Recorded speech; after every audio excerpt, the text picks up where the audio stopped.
Hi everyone. So our word these last 2 weeks, which have gone by in a flash, has been relaxation. And time is definitely passing in a different way. With my busy life and activities, going to the gym, getting my toes done and my hair done and my nails done and everything done, and going shopping and going to restaurants and all that, somehow it seemed like time went slower.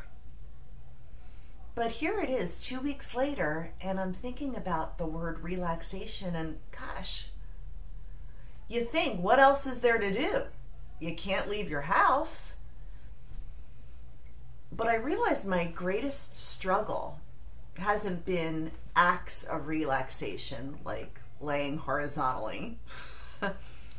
It's been letting go. Real relaxation is the ability to let go of the fact that life isn't the way you had hoped it would be or planned it to be.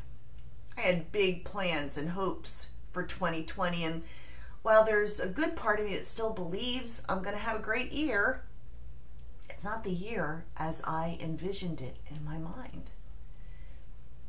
Letting go of the things that you can't control. My heart breaks for those juniors and seniors that haven't been able to go to a prom or experience a real walking down the aisle graduation, or wives and husbands planning to walk down the aisle to get married and having those plans have to change, and just letting go. Letting go. So why can't we let go? There's always the root of fear.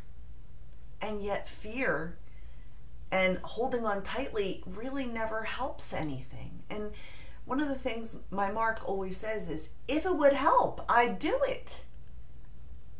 But holding on so tightly, and even to the feelings of disappointment or dejection or rejection, redirection, holding on to those feelings keep those active in your vibration. Oh, even loss. Something as serious as a death is never something you can take lightly.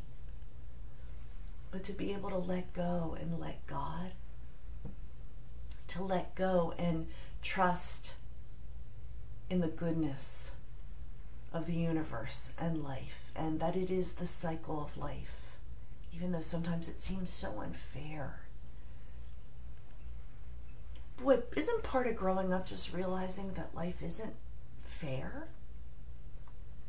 But how we process it, how we respond to it. If we vote more with the pain, then we'll just get more of that. The other thing I've been thinking a lot about these days is ego, and how the ego gets riled up when things don't. Ego hates change of any sort. Ego has an idea of how things should be, and if you don't march in step with that, it's a world of pain for not just the person whose ego is inflamed, but for everybody else too. Ego is personally affronted and indignant and touchy and sensitive, and how dare you? Instead of just breathing and letting go and saying, I don't have to make everything my fight or my battle. The more I grow, the more I learn life isn't about winning and losing. It's about staying in a state of love. Because in the ultimate analysis, that's all that really matters. And letting go of the fear and letting go of the idea of the way you think it should be. For me, I think that's the big lesson in all of this eternal pause button that we're in right now. And so in letting go, there is a relaxation. As I'm recording this, I will tell you I am not there yet. But I want to be there, and I am doing the work to get there. And I encourage all of you to do the same. If your stress level is high and you find relaxation impossible, consider what it is that you really just need to let go of. Whether it's your idea of what life should be or how people should respond to you,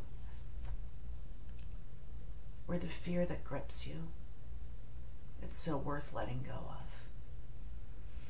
I'm hoping that our next word builds off of this concept, and I also hope that the next time that we gather in 2 weeks, I will have experienced that release. I'll be honest, I have an appointment scheduled with my therapist because I see patterns and grooves in certain areas of my life and recurring themes, and it's like, can we please get off of this merry-go-round? And if you can't get off of the merry-go-round yourself, if you can't let go or can't even see what the root issue is, help. Seek help. People are trained to help us get off the merry-go-round. And I'm excited to do that. Every time I've made the decision to get help, it has never, ever failed me, and I've always experienced new freedom on the other side.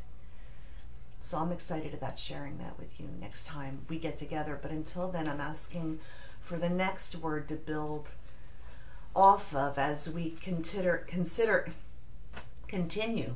in these very unprecedented and often stressful times. Wow. So I got a question mark, which is appropriate.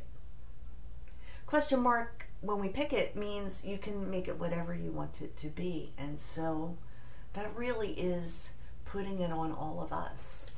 What do you want the next 2 weeks to be?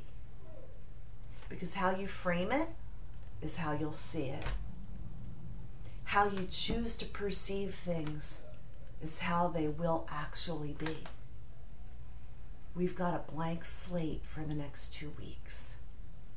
And it is our choices. It's not other people. We can always point the finger out and say, well, you know, if they did this and they did that and they did the other thing, then I'd be fine. And that's a bunch of baloney, because no matter where you go, you can extract all of those people from your life and you're still stuck with you. So what will you do with you? What will I do with me? I'm choosing to let go. Ego, Oprah, the Queen, once said, means edges God out. E-G-O, edges God out. I've been thinking about it in terms of energy goes out.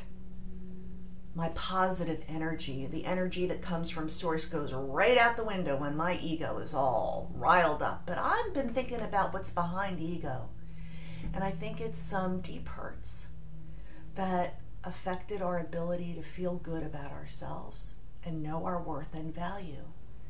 So whenever that button is pushed that makes you feel less than, ego rises up.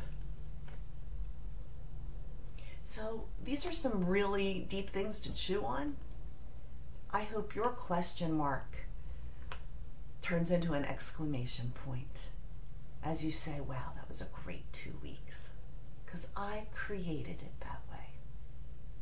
Sending you all lots of love and well wishes for your health and the health of you and yours, mentally, physically, spiritually, and emotionally. Take care, everybody. Please say hi in the comments. It's really nice to know you're out there and that some people are listening.